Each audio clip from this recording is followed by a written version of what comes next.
Hey, it's day 34 of my journey towards writing my first fantasy novel. I'm Father Roderick, and today was hard. I've only written, I don't know, maybe 10 words, 15 words, just a few phrases here and there, inserted them into the first chapter. And I was already behind yesterday because of the trip to my friend, and then the only time I could find to write was on the train. You may have seen the footage in yesterday's video. Um, but today I was still very tired from the weekend. I woke up at 6, but I decided against writing.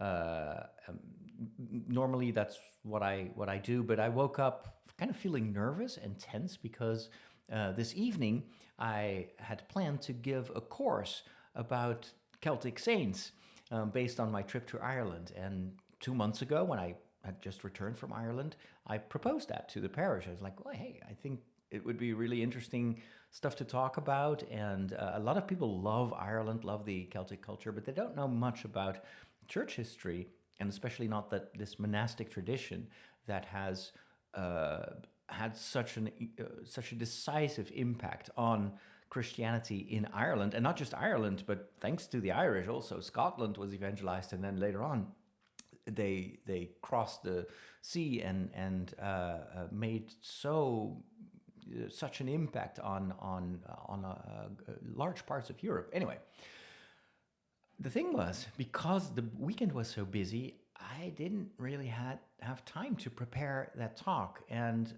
I noticed that I was so kind of stressed about it that I knew that I wouldn't be able to focus on my story. And so the first part of the day, I basically prepared the talk, made the PowerPoint slides and all that. It is, it's I love to share my stories and my experience in Ireland. But when I planned it, of course, I didn't know that I would be trying to write my first draft in the month of February. So, and this is part of kind of the symptoms of having ADHD. You tell yourself, your mind tells you, oh, not a problem, of course, that's fun, you can do that, you can do both, you can do more. There's always this voice inside my head that says, well, you can do more, you should have done more yesterday, but hey, it's feasible. And then the reality is that obviously that's impossible. You can only do so many things at once. So uh, that's why ultimately I ended up working most of the day on preparing the course, and I had some other stuff that I needed to do. So Monday normally is my podcasting day.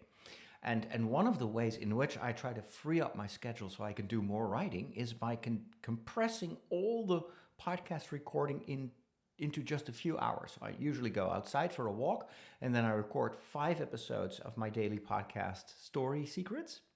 So that's like movie commentary, and I have some interviews with fantasy authors. There's always an interview with a cosplayer or a group of cosplayers, etc., etc. So that takes about, I'd say, an hour and a half to record. And then I record another show, a weekly show. It's called The Walk, which is more kind of a spiritual show where I talk about, life and faith and all that.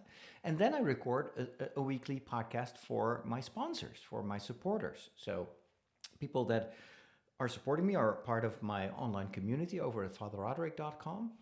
By the way, if you're interested and you can miss something to support my work, I'm not paid by my bishop. Everything I do in communications, full-time job, I have to kind of raise money for that myself. So anyway, so I record a podcast for my sponsors just to keep them in the loop and tell them what I'm doing. So that is a total of about 3 hours. And then all that still has to be edited. It has to be uploaded. I have to write all the show notes, and then I have to schedule it. So I make sure that I use Buffer, which is a service that so I can schedule all these different like moments where I post a podcast, and then there's also going to be a post that is sent out to Blue Sky and Threads and Mastodon, and what else am I using? I don't know. But anyway, and I create specific graphics. If you follow me on Facebook, you may have seen them, or on Instagram. So that's for the rest of the week. I don't have to think about that anymore. But it still takes about 4 or 5 hours to put everything in place. And then I had to give the course. So you can imagine that now at the end of the day, there's just I really need to figure out how to do bilocation, or that's one of the gifts that some of these Irish saints had. They could be in two places at the same time. It's a bit like Hermione could do with the little like magical, what is it, hourglass. Sometimes I wish I could do that and just have one version of me sitting here at the computer writing my novel, and then the other one doing the course for the parishioners.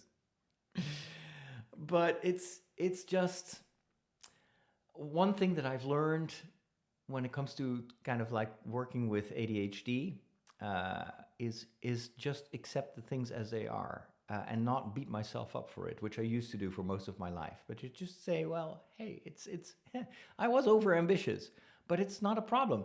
I wrote 2-3 sentences, so I did write something. I stayed true to my commitment, and how much is this going to matter in the long run? I still am going to write as much as I can this month. And who knows? One of the other perks of having ADHD is that my hyperfocus abilities are out of this world. If I, sit and only have to think about writing, I can churn out like 4, 5, 6 pages in a day easily. So I'm not that worried. There's one question that I would like to answer from someone who left a note in the comments on one of my earlier videos where I was struggling with the names. How close should I stay to history and all the research that I wanted to do, so that when I describe a monastery, it looks actually like a monastery in the 6th century and not like a 12th century monastery, because that makes a huge difference. I don't want anyone who knows Ireland and who knows Irish history to read my novel and then like, seriously? Yeah, I know it's fantasy because there's magic, but the rest is just completely made up. It kind of invalidates what I want to do. But so the proposal of the commenter was, why don't you ditch the whole Ireland idea? Just make it kind of feel like Ireland, use your impressions, but then just make up your own country. And there has been a moment at the very early beginning that I was considering that, but I quickly decided against it. And I know that limits me. In a sense, it gives me the obligation to do research. But on the other hand, it does create a certain framework for my story. And I've discovered over the years that for my type of brain, it helps to be confined, to not be completely free to come up with anything, because then my brain just goes in overdrive, and before you know it, I have created like Brandon Sanderson type, planets and systems and civilizations and cultures. Ain't nobody got time for that unless you're Brandon Sanderson. So I know that if I have a certain like limited playground, that's where I truly am at my best. I can work with a few elements and create something really nice. But if it becomes too big, if it's too open, I'm lost. There's just too much that I want to do. So I have embraced this decision to stay, at least for this book, in the 6th century. I have actually found a solution, which I am not going to explain this in this video, but I figured out a way how to do other time periods in history. And it's not just because of the portal thing. It has to do with time. Anyway, that's for later. But so sometimes I still have these ideas where it's like, oh my goodness, I know what to do. And so I write them down. But I'm actually really looking forward to having a few days later this week where I could just write. Because it's one of the most relaxing things that I do. I love if it's the only thing I have to do, I can just disappear in the story and I walk around in the Middle Ages. And at the end of the day, it's kind of like, oh yeah, what time is it? Where am I? It's 2025. How the heck did that happen? So, I hope that, or I trust that later this week, I will have a couple of consecutive days where the only thing I need to worry about is writing.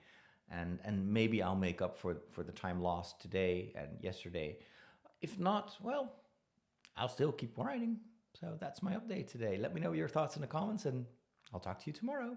Take care.